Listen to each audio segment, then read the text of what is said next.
Good afternoon everyone, good afternoon sir and other faculties.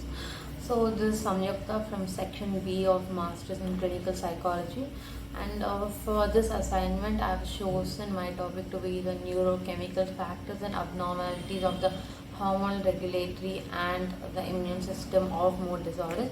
So when we say mood disorders, we focus on like two disorders, which is basically your depression and bipolar disorder. So first let's focus on the neurochemical factors of depression.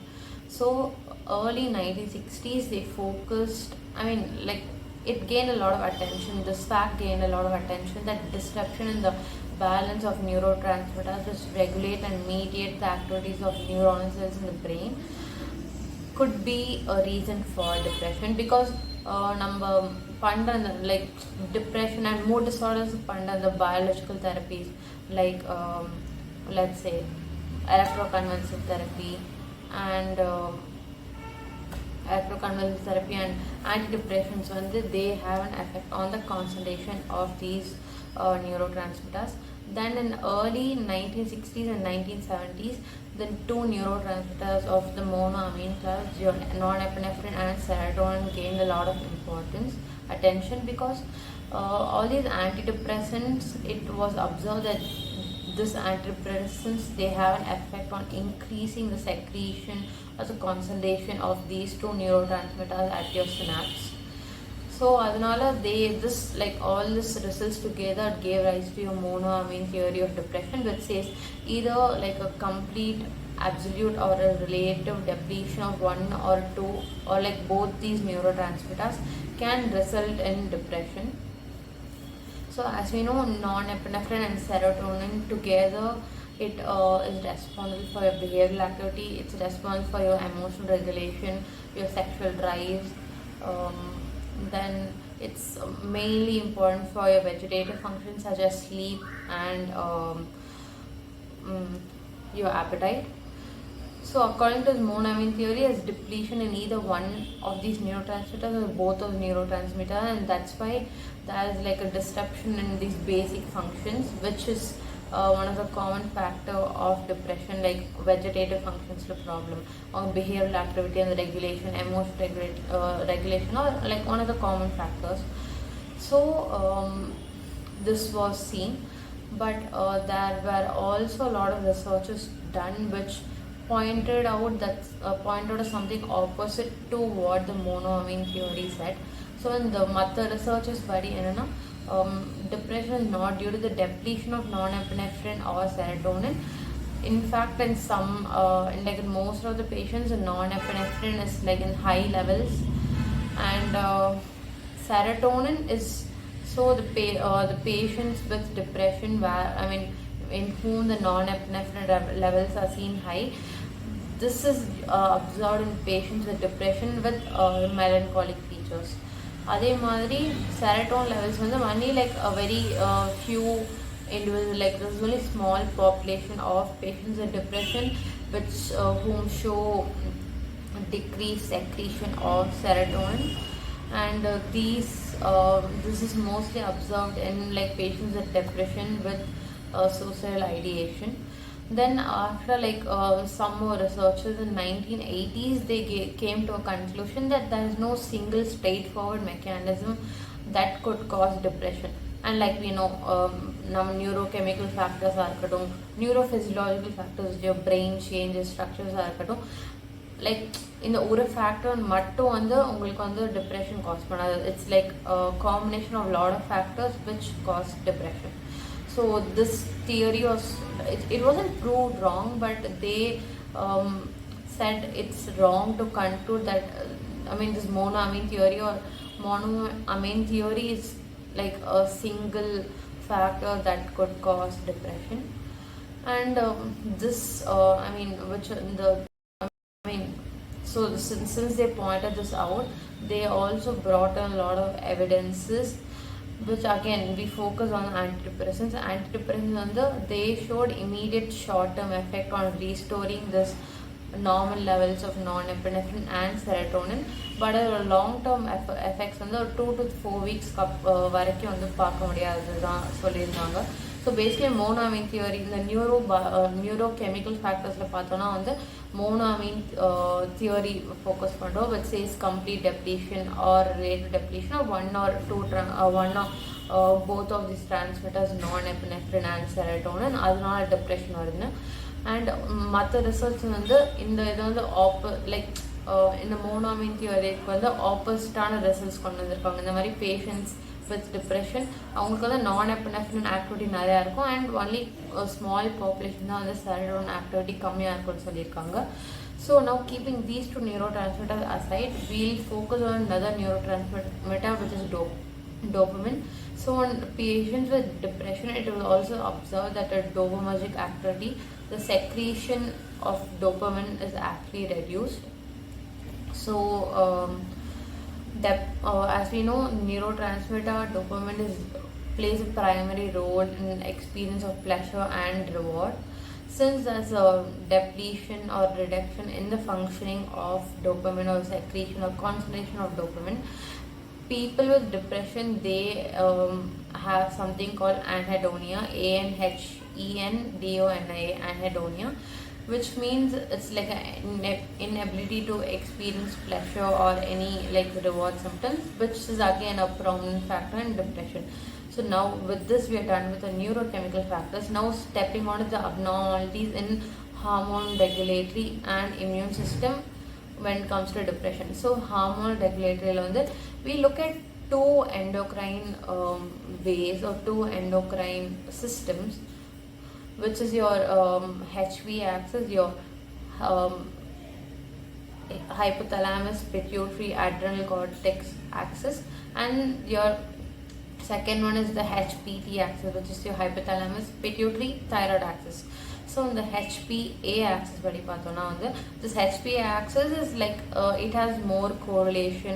It's related a lot to the secretion of cortisol, which is, as we know, as stress hormone, and is secreted by the outermost layer of the adrenal gland, which is the adrenal cortex. So the HPA axis plays an important role in the secretion or in the loop of secretion of cortisol. And in patients with depression, it's noticed that they always has elevated level of cortisol in them. So for us to understand this, we should have a peep into the HPA axis. So when a patient, in general, when a person feels or notices a threat or some stressful situation, the norepinephrine of the hypothalamus, it gets triggered, and this in turn triggers your corticotropin releasing hormone of the hypothalamus, and this hypothalamus in turn triggers the release of ACTH, which is your adrenocorticotropin releasing hormone of the pituitary gland. So this hormone ACTH travels through the blood to your adrenal cortex and secretes cortisol. Again, elevated levels of cortisol for a short period of time is adaptive because it prepares ourselves for survival and to escape a threat, or like it's very adaptive nature. But a long time secretion, that to a long time elevated levels of cortisol for a long time is not good, because it can lead to a lot of problems, including both your physical and mental problems. Physical problems as in your heart diseases like heart attacks, stroke, obesity, and mental problems like it could cause anxiety, depression, and some more disorders. So with HB axis, we can conclude that there's an elevated level of cortisol in depression. And now since we have looked at the HB axis regulation, we know your both your hypothalamus pituitary and your adrenal cortex, they play a very prominent role in depression. So in the cortisol level on the depression அதிகமாக இருக்கிறதுனால அது வந்து என்ன சொல்கிறது, in like the reason why this cortisol level is always in increased amounts in patients, it could be because of the failure of the mechanism of the stress hormone, like the stress hormone and the mechanism loop failure இருக்கலாம், or it could be due to high secretion of your corticotropin releasing hormone or your ACTH. And to know if this how do you say um, to know if this in the stress hormone in the mechanism and the or like in the depression patients like failure challenge number find out pandadhukku, they tested something called the dexamethasone, which is like this dexamethasone, it controls the plasma levels of cortisol. So when there's a failure in the dexamethasone failure, it could either be seen as failure of dexamethasone to suppress the cortisol level or to sustain the suppression of cortisol level. So இந்த dexamethasone வந்து அதான் அந்த cortisol வந்து suppress பண்ணும். So இந்த dexamethasone failure இருக்கிறப்போ cortisol levels will be elevated in like patients, and this could lead to depression. This is your HPA axis. Now looking into HPT axis, which is your hypothalamus, pituitary and thyroid axis. It was through researchers they noticed that functions of thyroid gland, especially your your thyroid stimulating hormone, it plays an important role in changes in mood, which is again seen in mood disorders, and that's why the name. So in people with depression, we have patients with hypothyroidism, right? So people who have like low secretion of thyroid hormones, they have the chances of them slipping into depression is kinda high compared to people who have like normal levels of thyroid. And we also have an evidence for this. So when people with depression, they do not react actively to antidepressants, they are usually administered thyroid hormone related medications, and this actually helps in restoring their normal functioning. So this is the importance of both your HPA axis and your HPT axis. And next, they also observed that if there's any malfunction in your immune system, it could also lead to depression, because when there's an increased activity in the inflammatory part of your immune system, which could lead to secretion of the negative cytokines or something, this could also lead to depression. And then now we are done with the neurochemical and the abnormalities of hormonal regulatory as well as your immune system functioning of depression. Now moving on to bipolar. Since we have understood how this monoamine theory works, neurochemical factors that cause bipolar is pretty simple to understand. So monoamine theory of depression, it tells us depression is due to depletion of either the neurotransmitter non-epinephrine or the neurotransmitter serotonin, or it could be due to depletion of both. Whereas for bipolar, we know like there are both extremities. One is mania and depression, both are present. So in bipolar, especially in mania phase, according to monoamine theory, instead of like depletion, there could be like increased secretion, over secretion of your non-epinephrine and serotonin. And in your depression phase, it could be depletion of one of these or both of these transmitters. But mania phase once, there's always an elevated level of secretion of non-epinephrine or serotonin or both, according to the monoamine theory. And now that we are focused on non-epinephrine and serotonin, moving on to dopamine.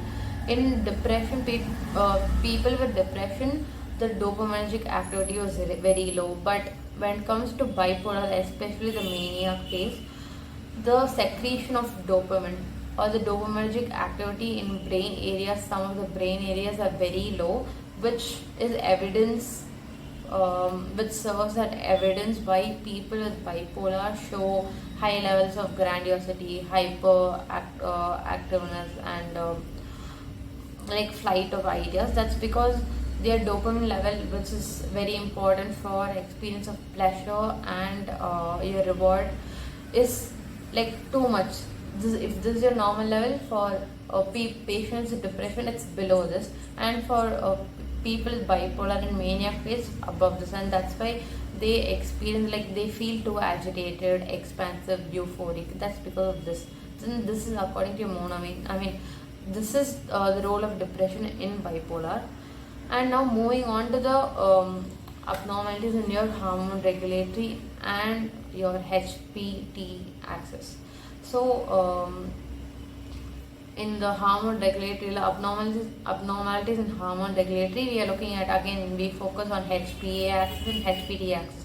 First, moving on to HPA axis, just like depression, even in bipolar there's like elevated level of cortisol, which could either be due to over secretion of your uh, corticotropin releasing hormone or your adrenocorticotropin hormone, or again your malfunctioning of your adrenal cortex, which in turn releases cortisol.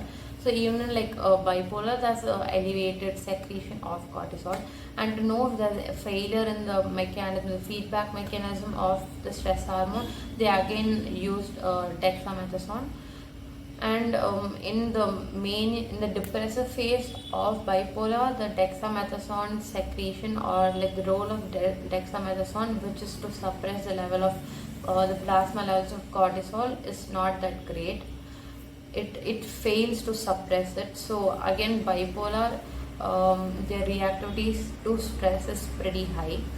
And your HPT axis, in just so in a HPT axis, again it's your hypothalamus, pituitary, and your thyroid axis. So in yonder, they observed that in the depressive phase of mania, the thyroid, like in not in everyone with bipolar, but with patients who have like less secretion of thyroid, they could, like they could be helped to come back to the normal state, that is to like step out of their bipolar phase when they are administered with the thyroid hormones. இது வந்து thyroid hormones வந்து உங்களுக்கு depressive phase of bipolar disorder கொடுத்தா உங்களுக்கு ஹெல்ப்ஃபுல்லாக இருக்குது. But at the same time you also notice when this thyroid hormones are administered in the mania phase, it increases the severity of mania, or sometimes even when it's administered in the this thing, your depressive phase, it again stirs another episode of mania. So that's it with the abnormalities in your hormone regulatory system. And now again moving on to immune system, your dysregulations in immune system. There were a lot of researches which proved that your malfunctioning of your immune system can lead to mood disorders, which also includes your bipolar. With that, I am done with this assignment. Thank you so much. I personally thank our HOD Manoj sir and all the other faculties for giving me this opportunity. Thank you. So have a nice day.